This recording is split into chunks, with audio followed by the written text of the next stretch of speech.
கடந்த 45 ஆண்டுகால ஈரானின் வரலாற்றை ஒரு மனிதரின் பெயரை குறிப்பிடாமல் எழுதிவிட முடியாது.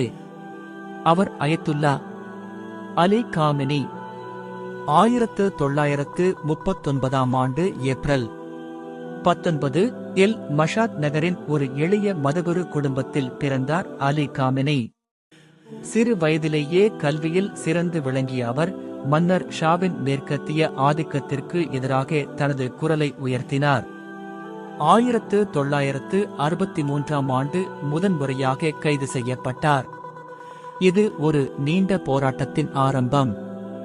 6 முறை சிறைவாசம், மன்னரின் இரகசிய போலீசான சாவக் தந்த கொடூரமான சித்திரவதைகள், இவை எதற்கும் அவர் பணியவில்லை. காமெனி மஷாத் நகரில் இரகசியமாக மாணவர்களை திரட்டி புரட்சிக்கு தயார் செய்தார்.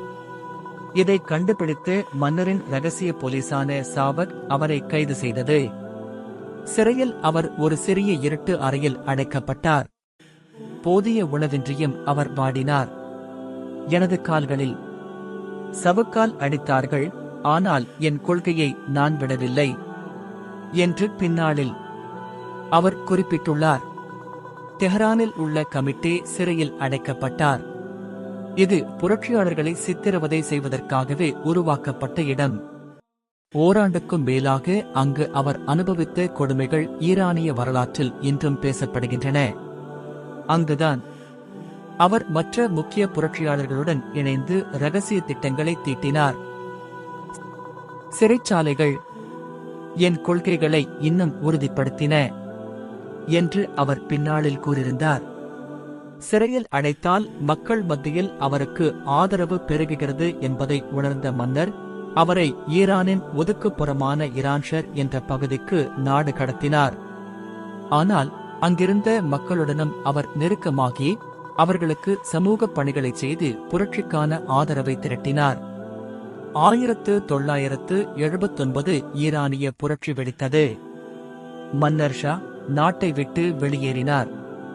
அலி காமெனி விடுதலை செய்யப்பட்டு திரும்பினார். மக்கள் அனைவரும் அவரை ஹீரோவாக கொண்டாடினர்.